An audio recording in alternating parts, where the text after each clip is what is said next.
Hello and welcome back to Talon 101. This time we're going to look at the 11 frame punish that every character in this game has one way or another. And Hwoarang's is at while standing 4.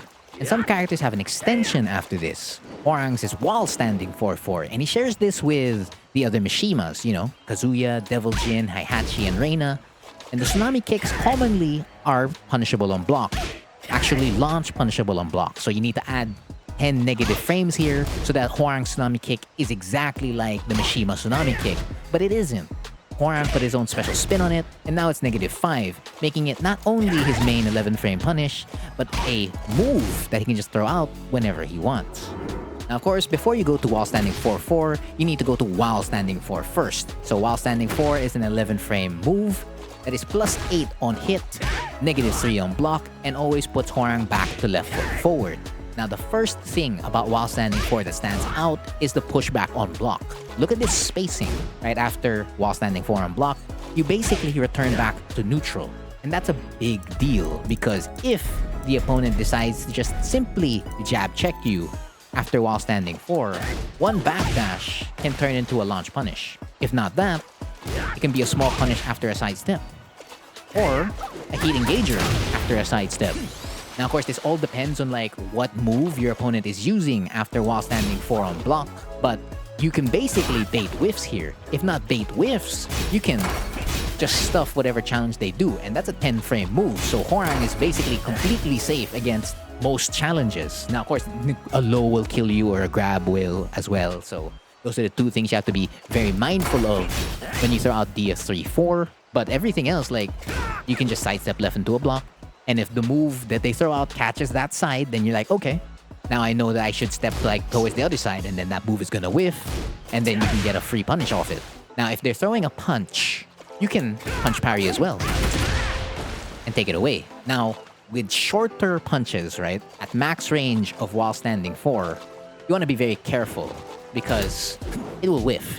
Now, of course, that is because it's short, so keep track if they're just throwing out a jab or if they're just using a down jab or whatnot. Of course, down jab, you can't punch parry that, but if something like Leroy back 1+2 that's really short, it won't catch here, so be careful with the punch parry. Now, on hit, this move is very straightforward. If it's +8. So +8 means go for your 50-50, whether that be DF2, JFSR, or you're down 3-4.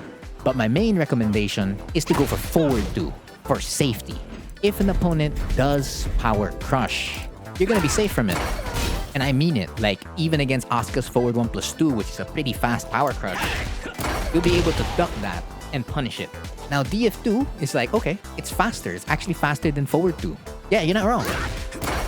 But of course, that depends on what kind of power crush you're going up against. So, as a whole, while standing 4 loves frames. It doesn't really like damage, that's just 12 damage, but that +8 is really good. And you can go for something that's extremely safe in forward 2, or you can go for your 50-50 to get that damage right away. Because again, you have all the frames in the world to protect you.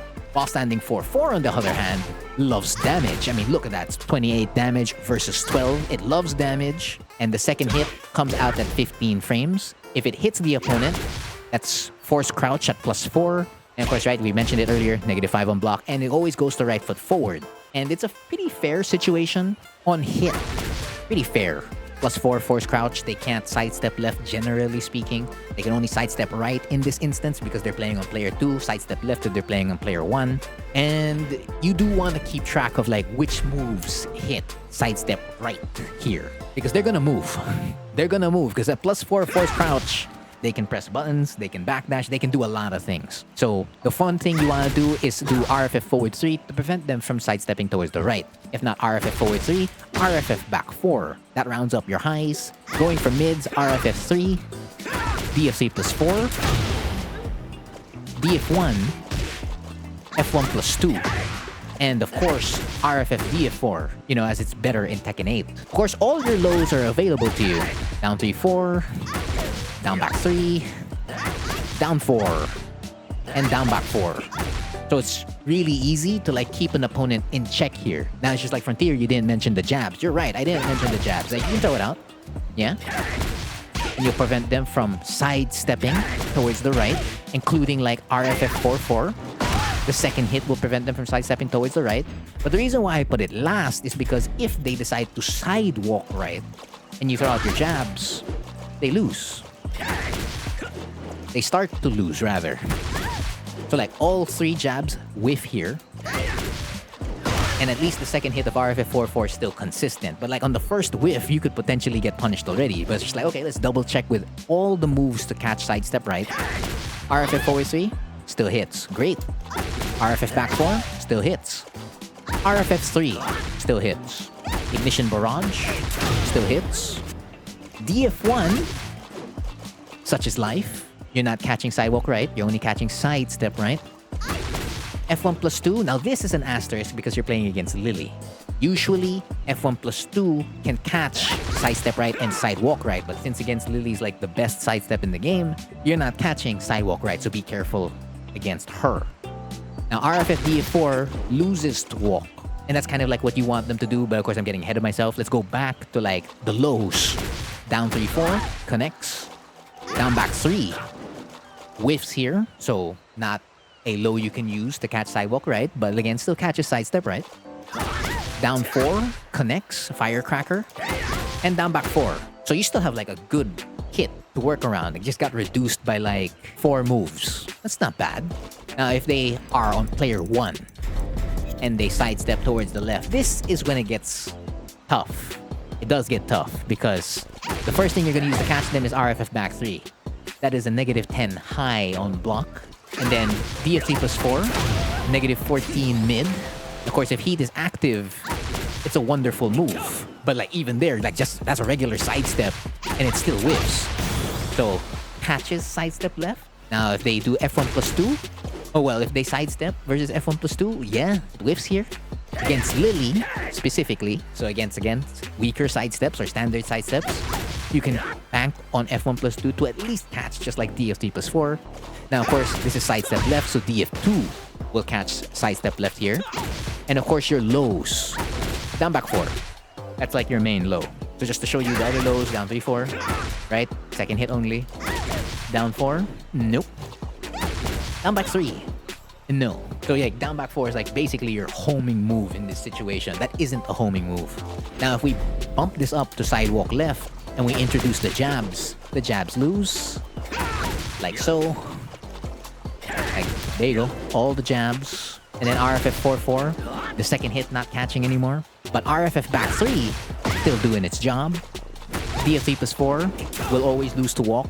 And so would F1+2. DF2 only catches sidestep left. It doesn't catch sidewalk right, sidewalk left. And of course, down back 4. So when you're in this spot and they can sidestep towards the left, down back 4 is going to be the way to go. Now, of course, if they're sidestepping towards the right, you have more options available to you. So the one thing you want to do is when you're dealing with this situation is to identify which side they can sidestep to. So you're going to do while standing 4-4 and see where they step first. And one way to do that is, of course, by just not pressing a button and let them step. Or you do RFF-DF4 first. See if they're going to sidewalk right or if they're going to sidestep left, because it will catch sidestep right, not sidewalk right. So it's like if they sidewalk right, then you're like, oh, okay, they're playing on player 2. And then if you get this while standing 4-4 and you do RFF-DF4 and you see them sidestep left and punish you, then it's like, okay, they're playing on player 1. That's the first thing you need to get down every single time. You want to know which side they're playing. That way you know which buttons to press after while standing 4-4. Because again, you're only dealing with one sidestep with the force crouch, generally speaking. So once you get that down, you can build up your counter play based on like what they're doing. So the jabs are meant to catch someone if they're pressing a button. Your down back 4 will prevent both sidestep left and sidestep right. And then RFF-DF4 is to really punish them if they're pressing a button that isn't too evasive. Because if they're pressing like a super evasive move here, and you want to continue pressing buttons and you don't know which side they're stepping, or if you just want to tank it, right, as I pressed there earlier, just simply go up with backlash. If not backlash, double claymore, as the second hit will like just zoom in back into them. Of course, you don't have to just press a button. You did mention like not pressing a button and like watching them sidestep. So if you want to take advantage of this situation wherein they can actually move and press buttons, why not move yourself? Simply sidestep to either side or even hop back in right foot forward. Because if, let's say, an opponent wants to mash here, let's say they do, a down jab, right? Very, very common challenge versus wall standing 4-4. And you hop back in right foot forward, that's not a down jab. And you hop back in right foot forward. Beautiful. Because if they do something that you could potentially avoid, let's say something as basic like a wall standing 4-4, and you walk, then yeah, that's pretty good for you. So again, wall standing 4-4 on hit, walk, punish. So it's a situation that requires you to think a lot. Like when you get the hit. So like, all right, I got damage, I got frames, but like a lot of stuff can happen here compared to like just wall standing 4 by itself. It's just like, okay, just do forward 2 and I'll be always safe or go for my 50-50. While standing 4-4, it's just like, what is safe? I don't know. DF1, RFF DF4, down back 4 is probably your safest bet.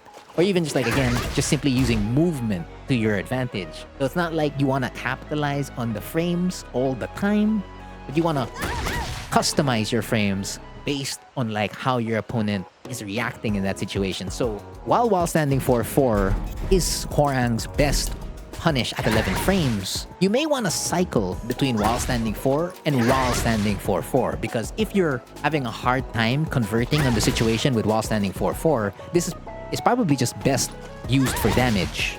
Like, okay, I punish a low and I want damage now, then you take it. And then if you have heat active too in that situation and you punish the low, then you can really bank on like DF3+4 for as long as they don't sidewalk left.